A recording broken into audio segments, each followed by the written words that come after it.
Let us now ascend the spiritual mountaintop, where we may expand the horizons of the mind and achieve a state of cosmic consciousness that will bring you the fulfillment of all your dreams.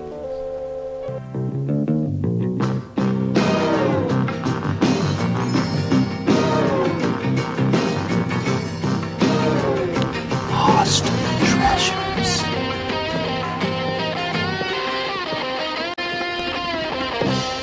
And has anyone inquired about a butterfly?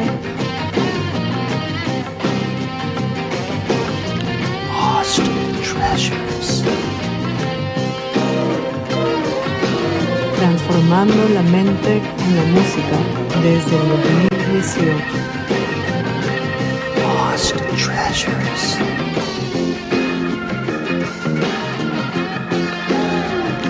Lost treasures.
Opening up Lost Treasures today with a 1967 track, The Sun Goes Down, the B-side of a Fontana 45 by Dave D, Dozy, Beaky, Mick, and Tick.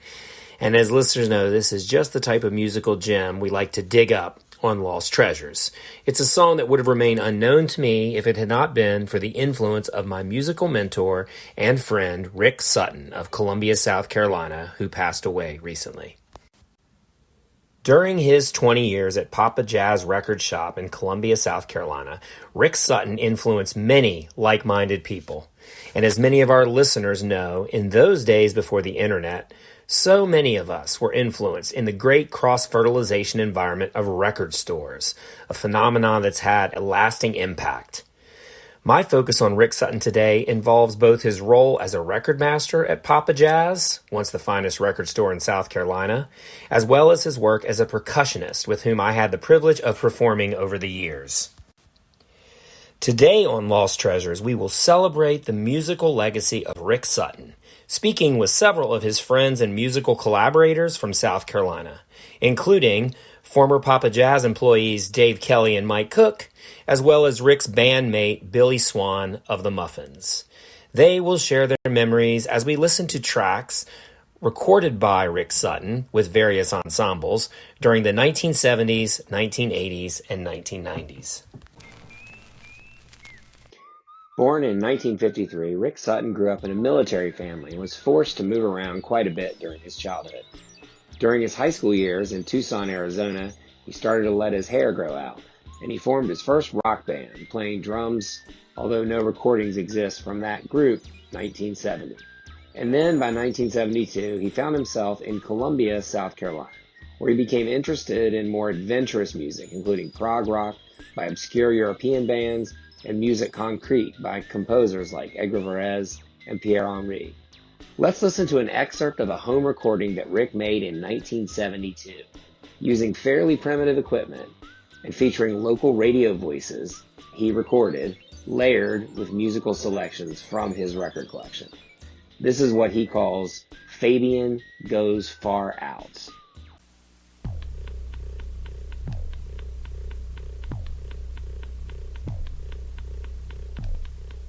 The far out sounds are always in, and we have an unlimited combination of echo and reverberation. Regardless of how far out you wish to go, we can go with you. How far out you wish to go, we can go with you. Limited combination of echo and reverberation. Regardless of how far out you wish to go, we can go with you. Sounds are always in, and we have an unlimited combination of echo and reverberation. Regardless of how far out you wish to go, we can go with you. We can go with you. Regardless of how far out you wish to go, we can go with you.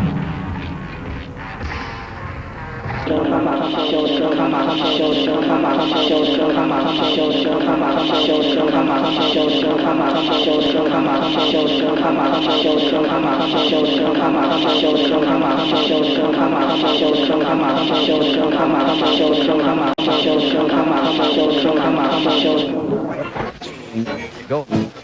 Fine. Fine. Strike me with white lines. This broadcast. It would help. It would be nothing but. Right down in.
Sometime in 1979 or 1980, Rick put together a trio featuring synth and keyboardist Kevin Green, as well as a guitarist who remains unknown to us.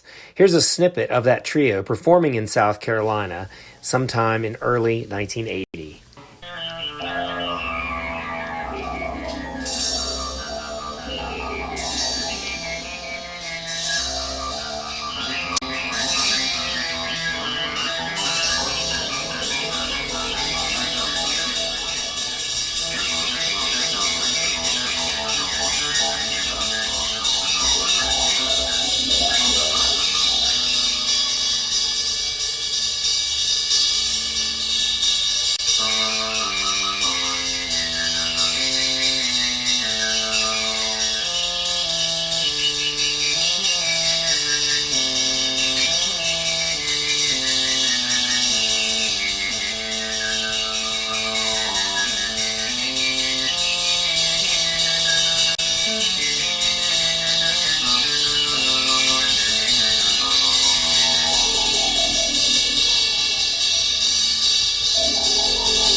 Let's jump ahead to the late 1980s and talk about Rick's influential role at Papa Jazz Records, where he worked as a record buyer and vinyl manager for 20 years. I was happy to chat with Mike Cook and Dave Kelly about their memories and collaborations with Rick Sutton.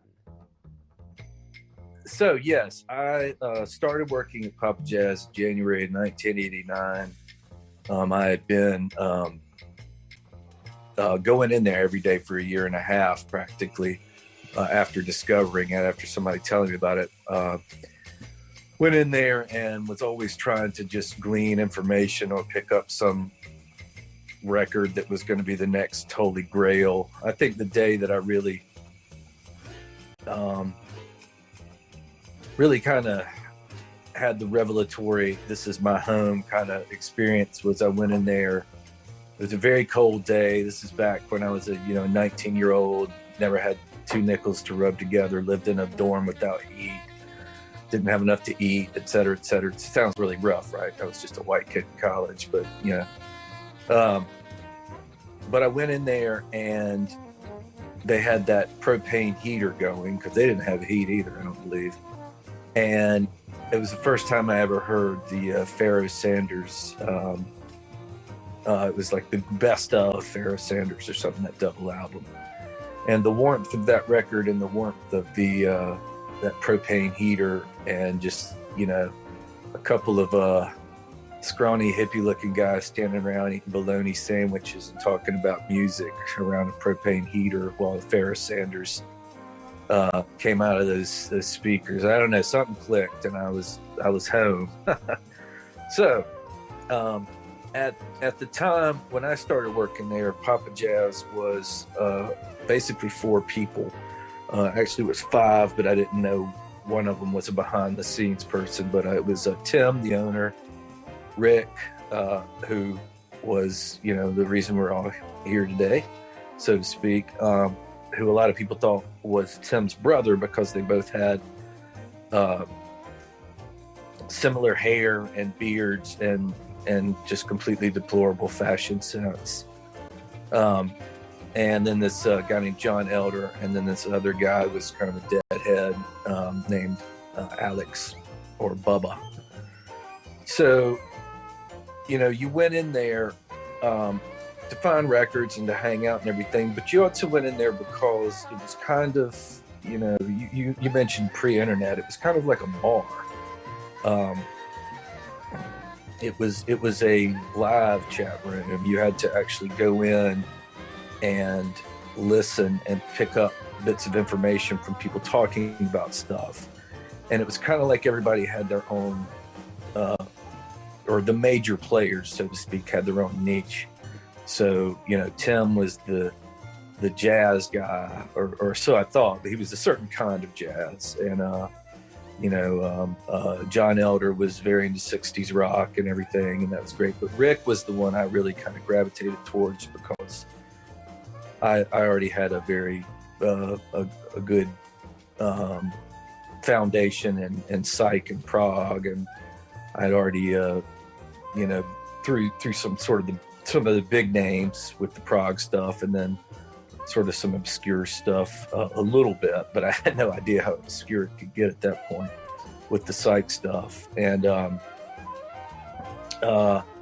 so I mentioned liking something to Rick, and that he was off to the races with it, and started naming other names. Have you heard this? What about this? What about this? And it was drinking from a fire hose, but it was the best thing that ever happened to me. There was a place called Norton Stereo in Columbia, and you could go in and you could buy these 10 block bricks of cassette tapes. And Rick suggested that I go out there and get a block of cassettes and then bring them to him, and he would tape me what was to be my sort of primer on this whole nother world of music. And the sad thing is I have some of them and don't have some of them now, but the original 10 tapes, I know they included a Caravan. It was a compilation, but it was primarily a couple of albums. Bloodwind Pig, a Vandergraaf Generator thing, Moondog, Wild Band Fisher, and this is where I get fuzzy. Axis, this Greek prog band, and Utopia, this German prog band that was an Amandul spinoff thing. Maybe some Faust, I can't remember, but it was, for somebody who had grown up in a little town like Rock Hill, South Carolina, and just had to pick up crumbs of what was weird or interesting music off the floor, it was suddenly like being at the smorgasbord. It was incredible, absolutely incredible. Well, as brother Dave has so eloquently said, it's, being a Southern boy from a small town and coming to, Columbia for me was definitely a big town compared to where I had lived. And I first started, I was dating a woman who lived in West Columbia in '88. I dated another woman in South Carolina earlier in the '80s. So I'd kind of started hanging out at Papa Jazz sometime in the mid '80s. I can't really remember when. But at the time, since we're going to talk about Rick here, you got to understand that I was like the old school punk rock guy with short hair. I didn't do drugs, although I hung out with nothing but people who did drugs. But personally, I was like totally straight. So you could not have picked probably a more opposite person to work with someone like Rick. Although I was always attracted to kind of, I would say he was an extreme personality. I've always been attracted to people who are really stand out and are unusual.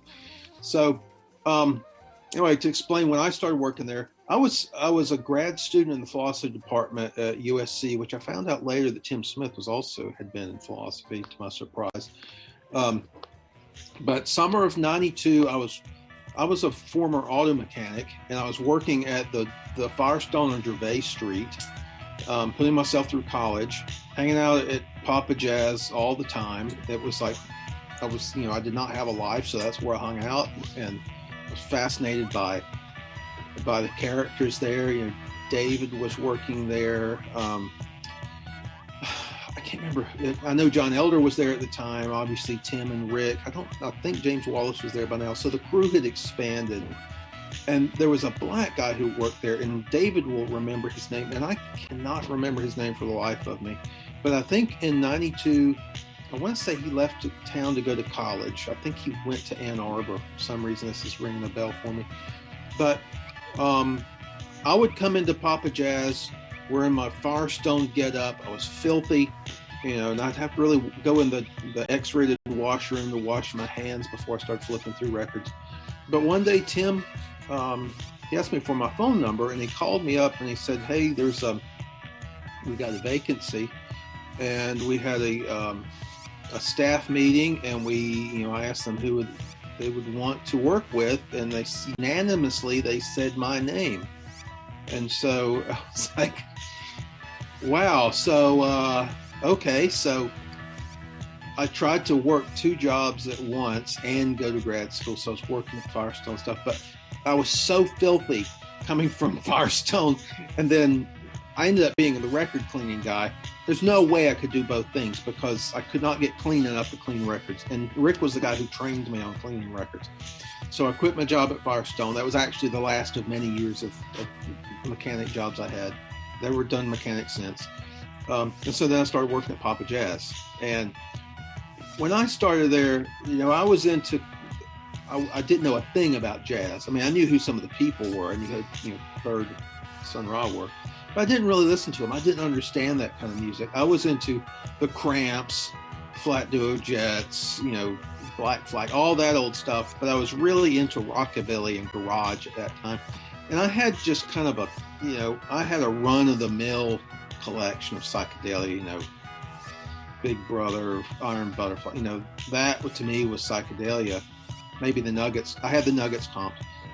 But then when I started hanging out with Rick, it was like, oh my God, there's this whole other universe, endless, bottomless well of obscuro stuff, not to mention like the early prog stuff, because when it came to prog stuff, I was never into prog. You have to remember, I was a punk rock guy from day one.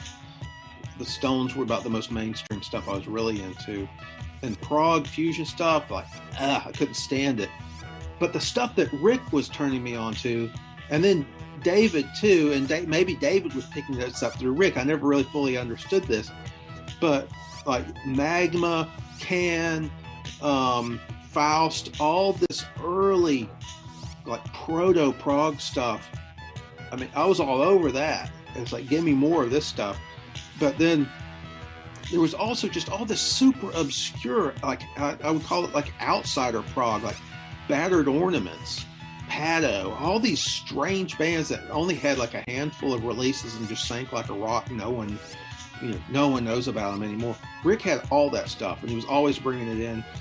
I remember, I think it was Rick, maybe it was John Elder. One of them played Skip Spence's Oar in the store, and I was like, oh my God, what is this? So they were, Rick in particular was also kind of my introduction to real deal outsider stuff. I mean, I can't remember who first played the Shags for me, but that was just another revelation.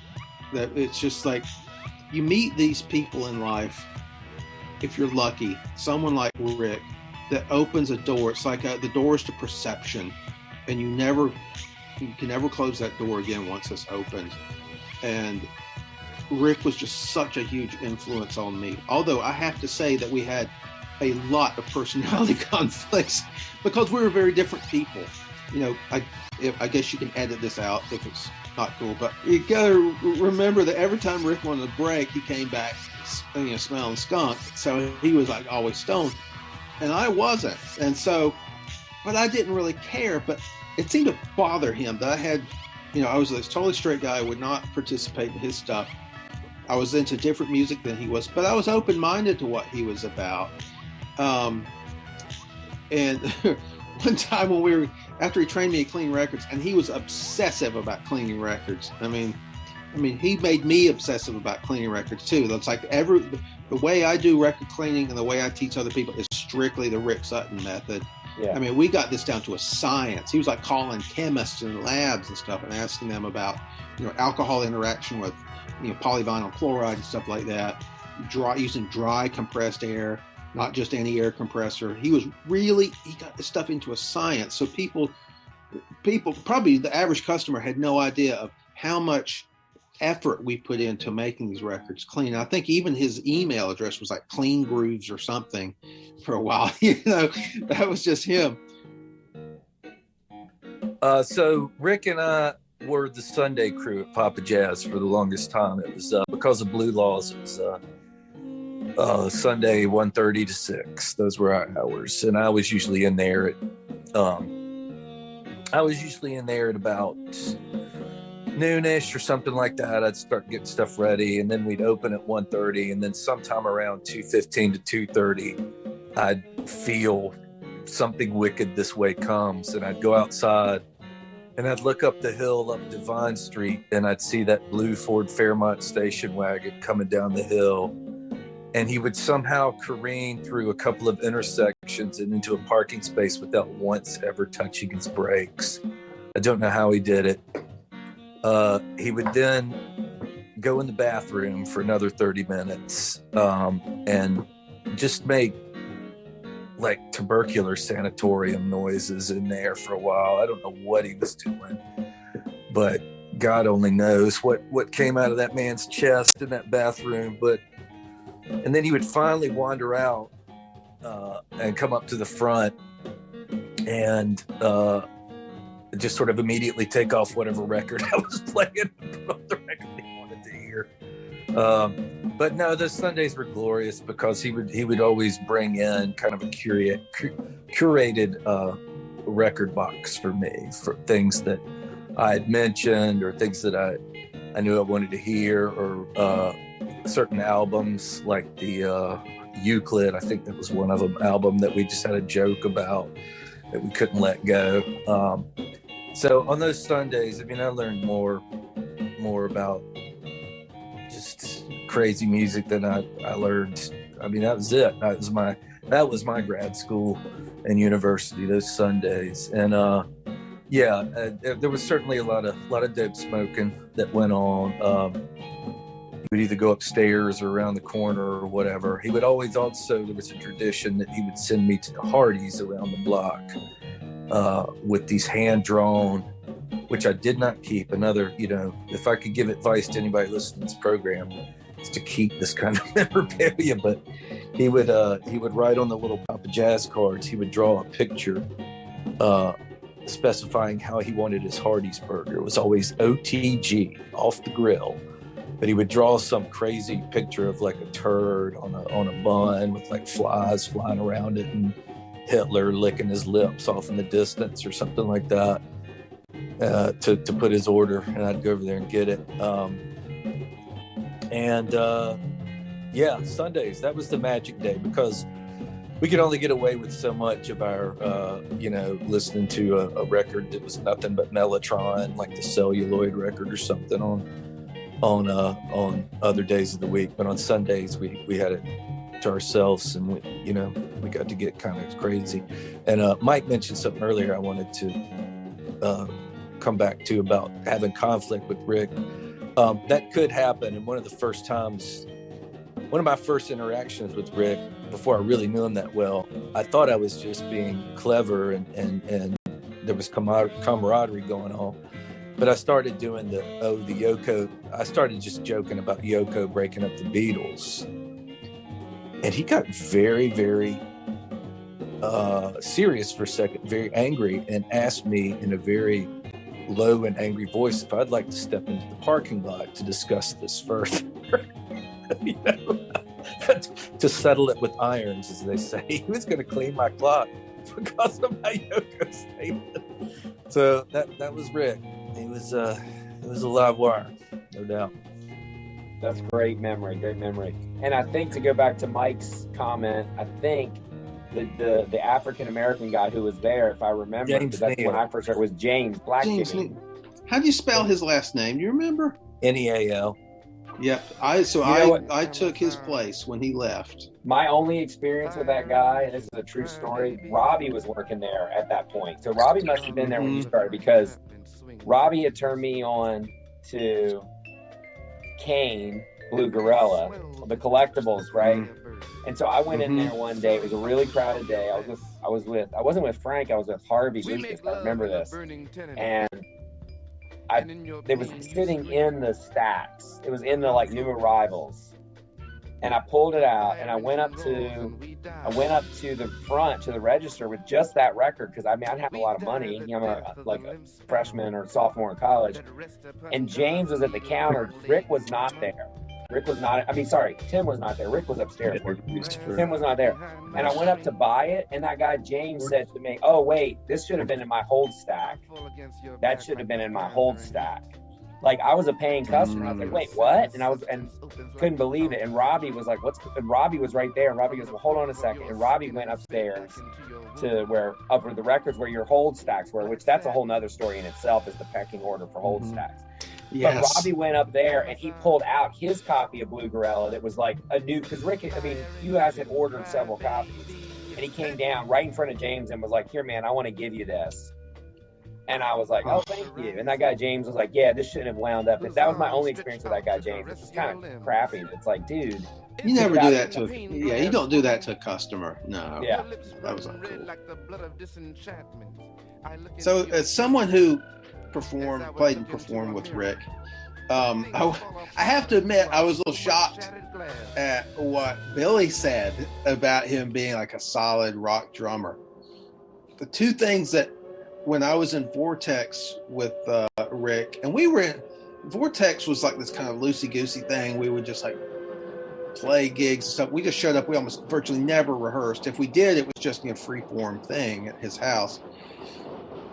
With all his gongs and everything, he had so much gear. It was just it was just ridiculous how he had a frame or whatever, a tree or whatever for bells and gongs and all that stuff. It was just incredible. I never played with a percussionist like that.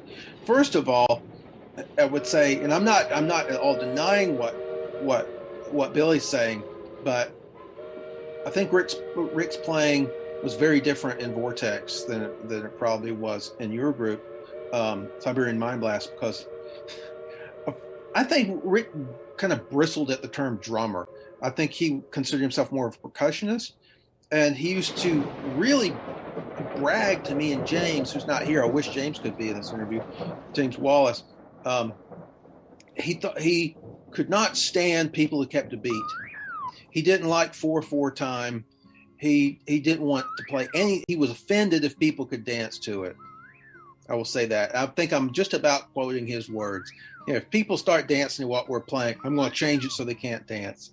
Which at the time, being kind of this guerrilla jazz terrorist mentality, we used to play out on the streets and stuff. And maybe I'm getting this conflated with some of the stuff I did with Robbie too, but it was more we're doing this kind of spontaneous stuff, and we're going to keep making it spontaneous. If people are getting into a group, it ain't spontaneous. At least that's kind of the way he seemed to see it.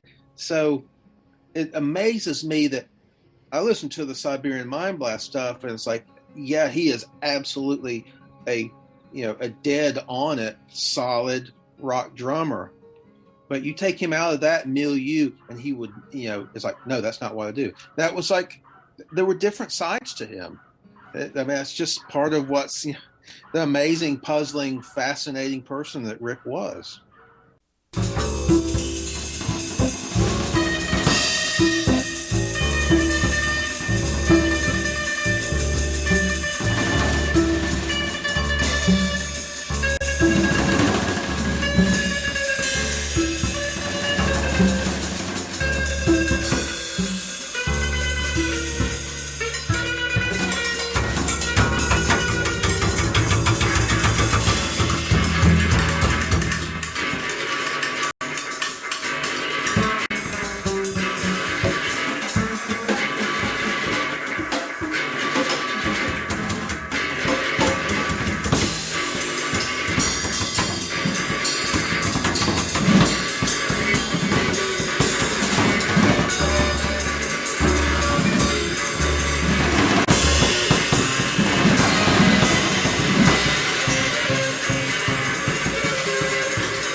In that last segment, we heard the South Carolina band Vortex, featuring Rick Sutton on drums, Craig Wright on guitar, and my guest Mike Cook on bass and effects.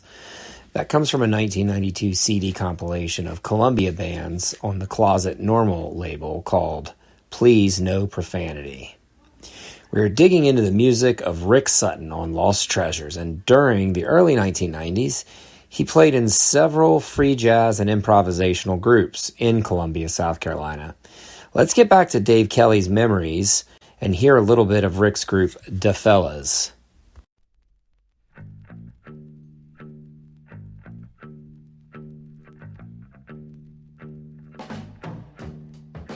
The first time I saw Rick play live was with what was called DaFellas, which was kind of had a semi-consistent membership, but was kind of a, whoever could be ad hoc together at the moment. They were playing at this, it was like a hippie Grateful Dead kind of party at this place called Lake Crazy Fingers, which was just some pond outside of Columbia, up North Maine or somewhere like that. I actually rode by where it was the other day and thought, that's where that went on. Everything else was kind of either bluegrassy or Dead related or whatever, but for whatever reason they had DaFellas there, probably because this guy Craig Wright, who was a big Deadhead in town, was playing guitar with DaFellas too. And it devolved into a bit of an Altamont. It was kind of crazy. There was some guy there who just, got too shit-faced on tequila or something like that, or acid and tequila, and started swinging. And I just never forget, I think it happened during DaFellas set. They were playing this free jazz. It probably wasn't helping matters with this gentleman and either, that he was not getting a peaceful, easy feeling out of what was going on. He was not trucking. He was being abruptly kind of ping-ponged, or like the ball in a pinball machine, knocked around the musical cosmos by the fellas. And I just never forget Craig Wright, kind of wandering out and trying to calm the guy down, because the guy had already taken a swing at a couple of people, and Craig came out and was like, "Hey man, peace, brother, Pete. And the guy hit him, and Craig was like, fuck that, peace, and just started like pummeling the guy. It was just so funny.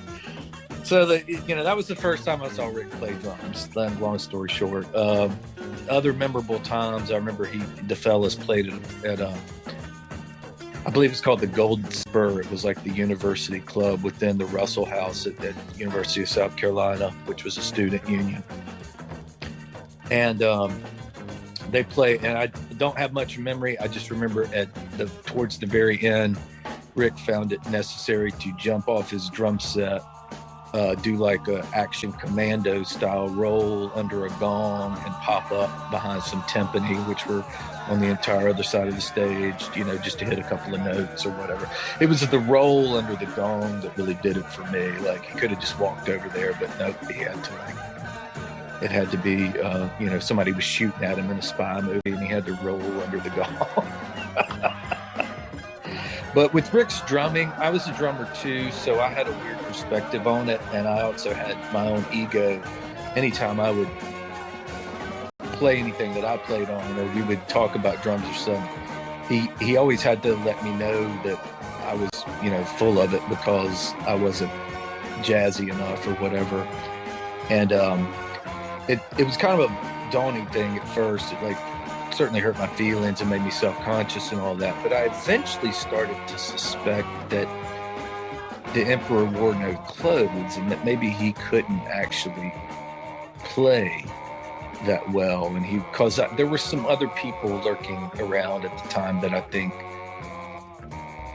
couldn't play their instruments really, but they could freak out on them, and so they would just kind of use the ruse of, well, I meant to do that.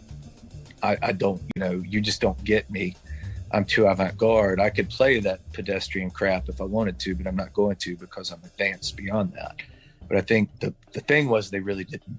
They actually just couldn't play at a fundamental level, which is the difference when I see these guys that are great free jazz musicians.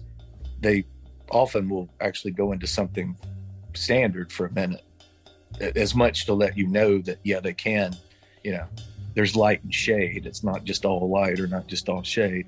But I started to suspect that Rick was hiding some flaw in his drumming by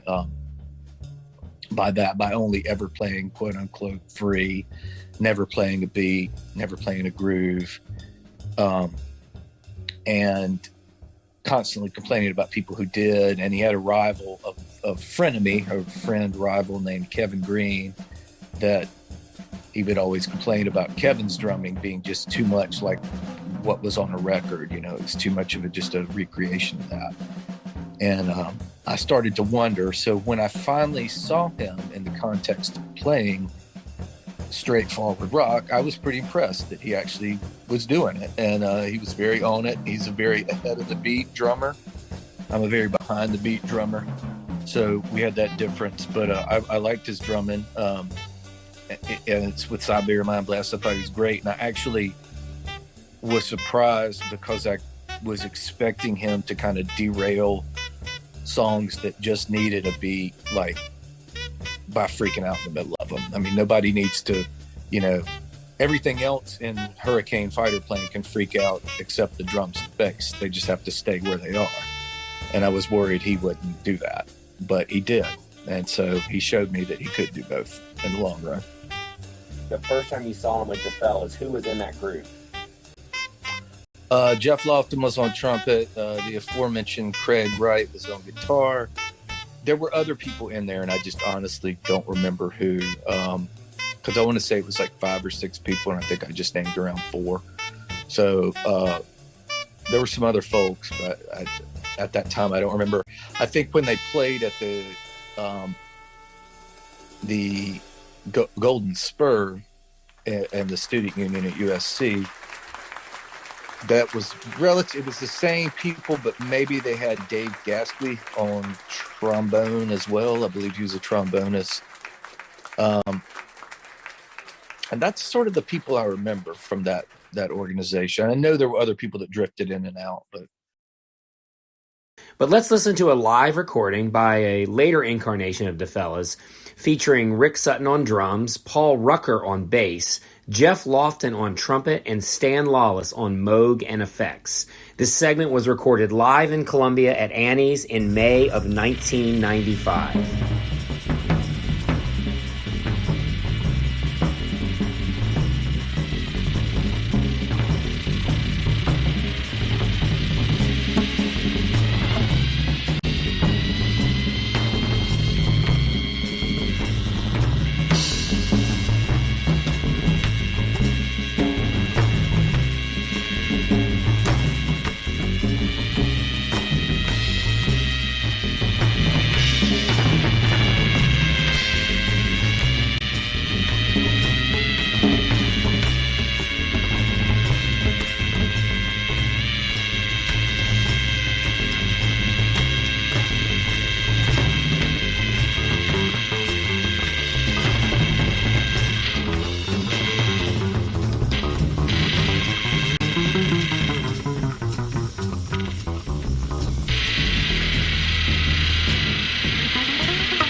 This is what's crazy about Billy. I just want to mention this.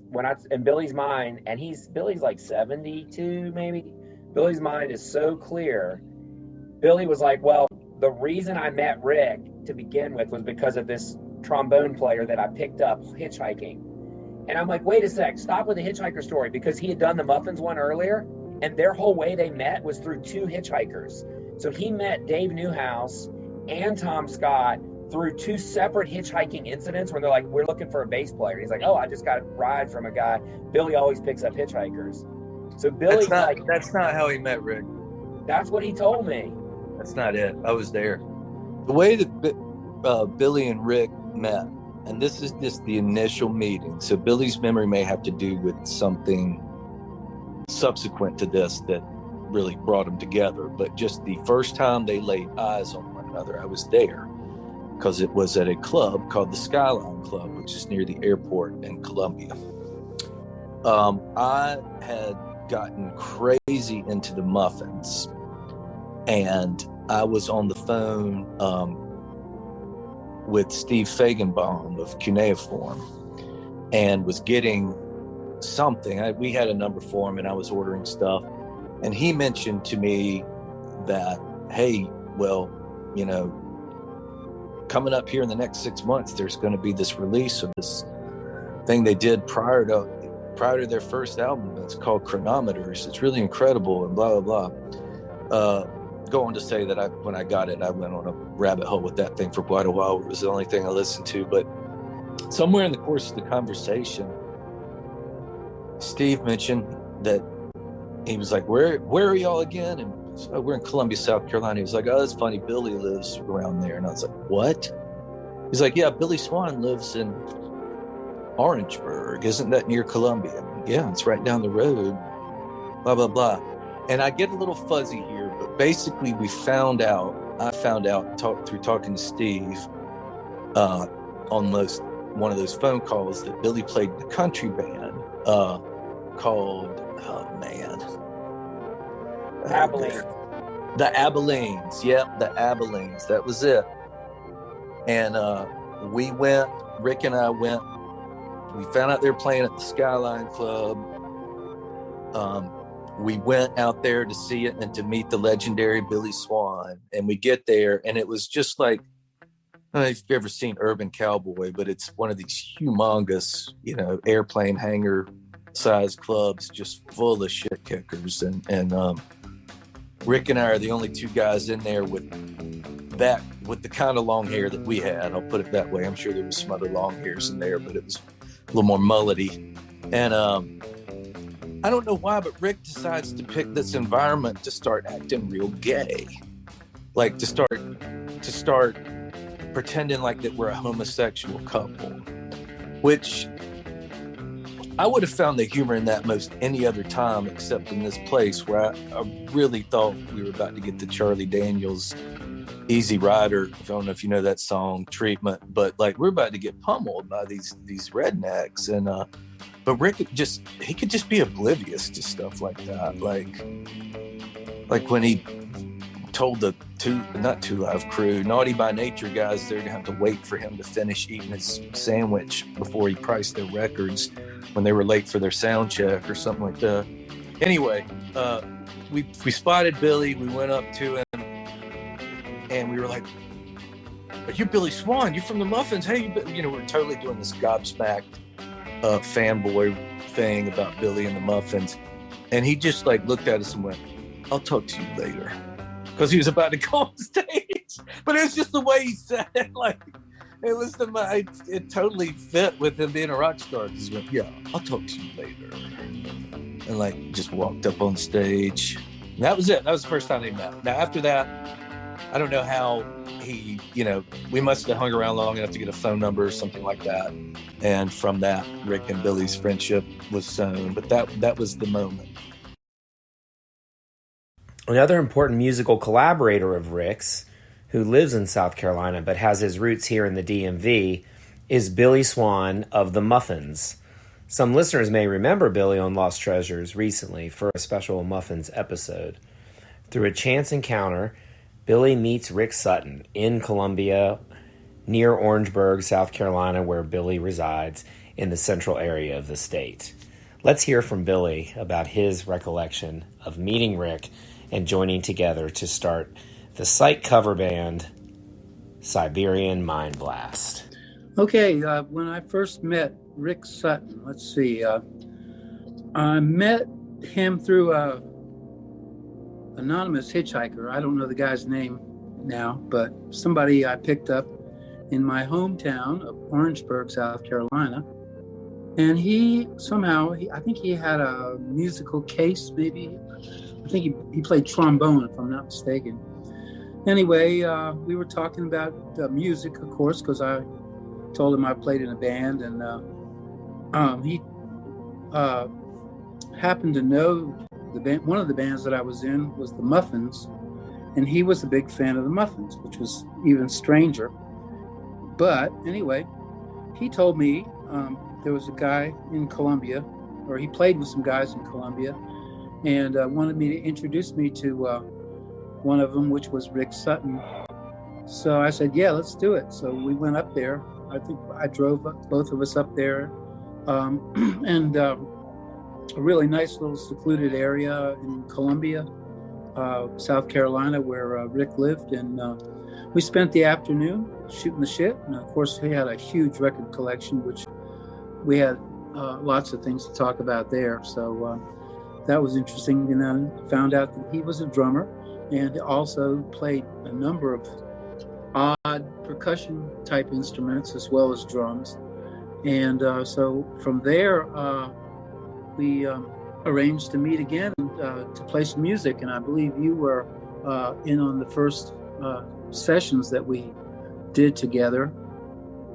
Let's listen to a recording from that very first session, recorded at Rick's house on Kalmia Street in August of 1997, with Billy Swann on bass, Rick Sutton on drums, James Wallace on percussion, myself playing Rick's 1953 Wurlitzer electric keyboard, Frank Belot on zither, and Danielle Anastasian on bass clarinet.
So when I first met Rick, when we were hanging out talking about music, and of course, the fact that I played in the Muffins was something that common interest, because he knew about the Muffins, and he turned out was a big fan. He had every Muffins record that was out at the time, which was before our reunion days. But so that was kind of cool, and immediately, I think after that, we decided that we should make some music together. So I was playing in a classic country music band at the time, and we were having, we were playing all the clubs around the area, and happened to be playing at the Hangar Club, I think it's called. It was out near the airport, Columbia Airport, and that's where I first time I met you, Mark, and I think you were with Rick at the time. So you guys came up to me and introduced yourself, and that's when we actually probably started talking about doing some music together. Well, the fact of the matter is, Rick had a enormous record collection. It took up a whole bedroom, and it was overwhelming. But I soon learned that he had 10 copies of the same record, just different reissues, or different colored vinyl and all sorts of things. And he collected all that stuff. He was an avid music record junkie. He didn't like CDs at all. In fact, he was against the whole idea of CDs. He was a purist. But I found out also that he worked at Pop Jazz Records in Columbia, which I had never heard of before I met him, but went there, and that was a wonderful treasure trove of hard to find and obscure LPs mostly. But getting back to Rick and his collection, we had a lot of common interests. He was a big Sun Ra fan, and I had quite a few Sun Ra albums as well. He also was, I remember, he wanted to get copies of some of the Muffins records, I believe, because I happened to have them in my closet at the time. I had a bunch of leftover copies, and so we were making deals for Air Fiction and Mana Mirage and so forth. And we were he would trade me, something that he had that was that I was interested in. I remember one record that we never did trade, but he wanted really bad, was The Last Poets, This Is Madness. And that was one that I had found on Douglas Records. But anyway, we did, he had so many cool records, and he was just into all sorts of different genres of music. Eventually, our group coalesced around the three of us: Billy on bass, Rick on drums, and me on guitar and keyboards, with all three of us singing. Sometime in August of 1997, we got together, and our first order of business was to learn a Muffin song, even though we were just a trio. Here's Hobart Got Burned, an original song by the Muffins, done here by Siberian Mind Blast.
And when we finally got together, Siberian Mind Blast, and we started practicing, maybe you can just talk a little bit about how Rick would love to pick songs from obscure records for us to cover and learn. Yeah. We were aiming to be a psych band, but we were doing songs that were not the hits, so to speak. So we did stuff. We did some stuff that was by known artists or more well-known artists like Donovan and Love and different things like that. The Who. Listening to Boris the Spider today, and we did that. But we also learned a lot of songs that I had never heard before, and they were more or less from that time period, the '60s, the late '60s, and they were the kind of like the Nuggets collections were an example of the types of songs that we were doing. But even that was some strange. I don't remember a lot of the groups. I know we did some stuff by July, and what else did we do? Elmer Gantry's Velvet Opera. Yeah. I had never heard any of this stuff before. So for me, it was a matter of just getting a tape of it and going home and learning it. And all of our playing together, we recorded just about everything we did. We had a stereo cassette recorder that we plugged 2 microphones into it, and that was our studio setup. And we had nothing was overdubbed. Everything was done live. So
me and I'll give you avocado.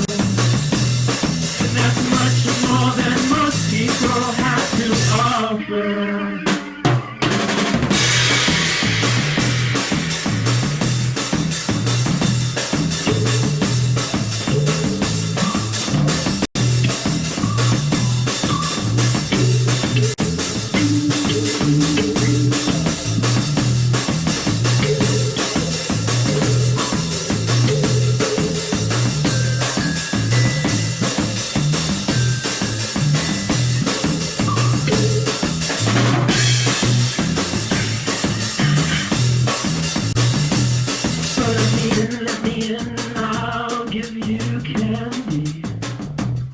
Let me in, I'll give you avocado. And that's much more than most people have to offer. You have a perfectly round song, painted green, and a mountain and a fountain, and a book needs to follow, and a door inside your mind that you won't open. But it's a beautiful and naive with a spell. Silly fantasies, tell me my dreams. I work so hard to please you many times, so many times. I see everything just the way it is. So let me in now, I'll give you candy. So let me in now, I'll give you avocado. And that's much more than most people have to offer. We listened to two tracks there, both recorded by Siberian Mind Blast, covers of obscure songs by the West Coast pop art experimental band. First we heard 1906, followed then by Buddha. Some of the songs we didn't have any guitar in them. They just had a glockenspiel instead of a guitar. Like I said, Rick had all these strange percussion instruments that he used, but he was a solid, straight-ahead rock drummer too. He could really lay down a beat. So, I'm so thankful that we have 3 CDs that we put together as a sort of a collection of some of the best stuff that we had.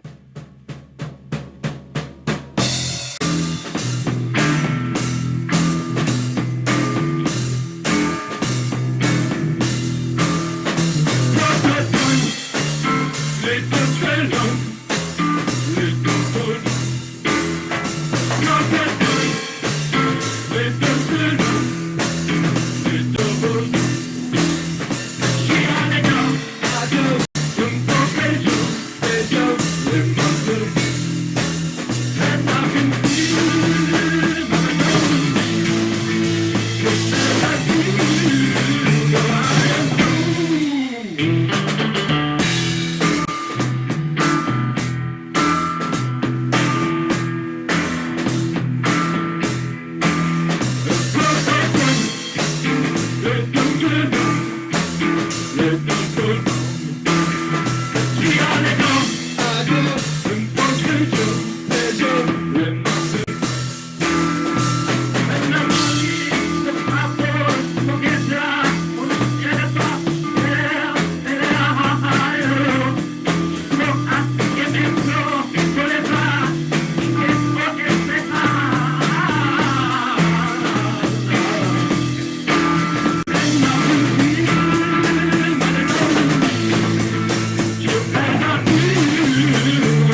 practiced way more than we played, because we used to practice every Sunday. We didn't practice as much as the Muffins because we only used to practice once a week, like on Sundays.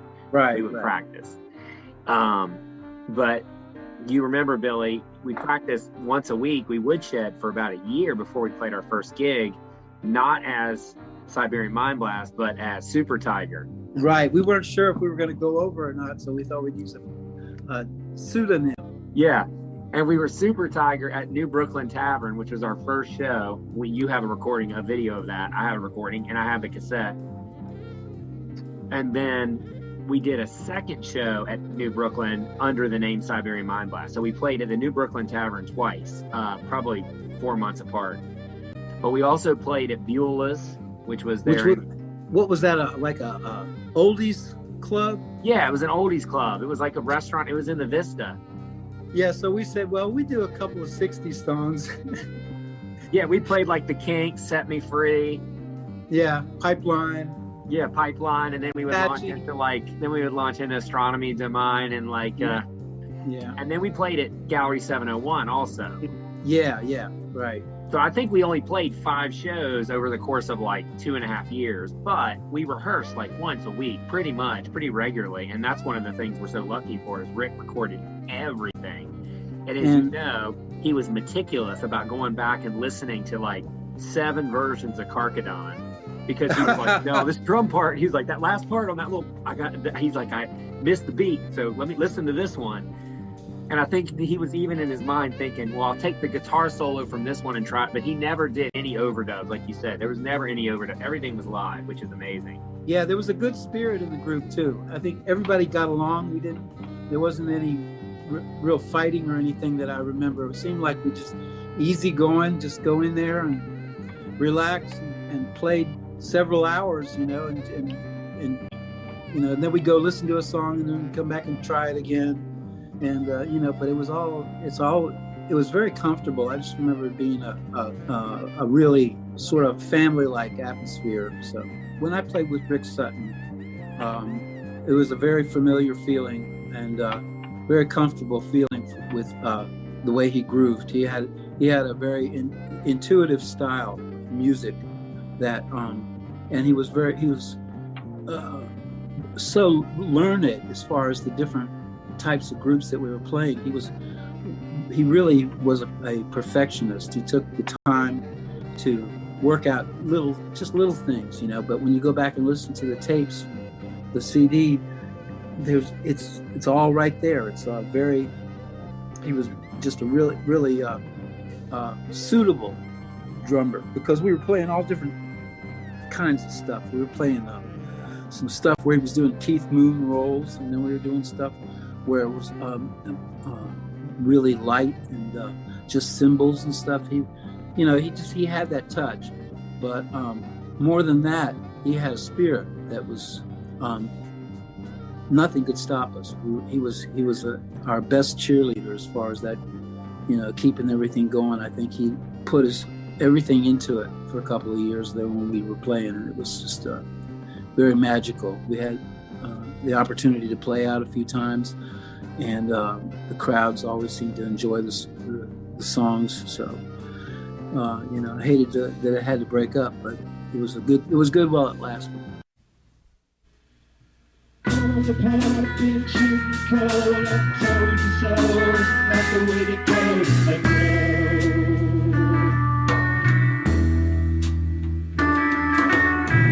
Even if your tongue's running in the sweetest song, you can't do within yourself.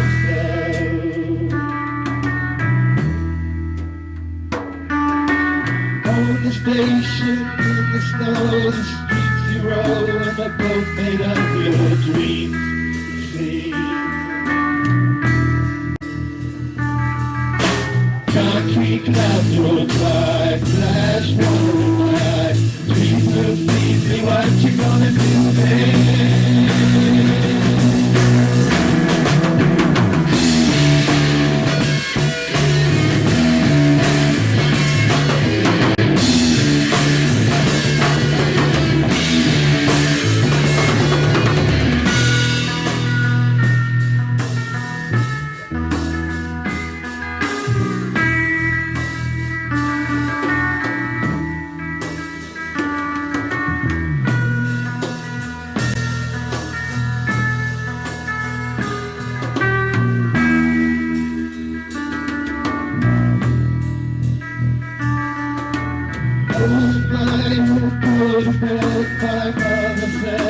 That's the way to go.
Once again, we have run out of time on Lost Treasures. Stay tuned. This music, 3 hours of creative and improvised music with Bobby Hill and Clay Fink, coming up in a couple of minutes. I'd like to thank my guests, Dave Kelly, Mike Cook, and Billy Swann, for sharing their memories of our recently departed friend, Rick Sultan Sutton. Let's go out with Rick singing an obscure song by the Baroques, one of his favorites, In Silver Light. Thanks for listening.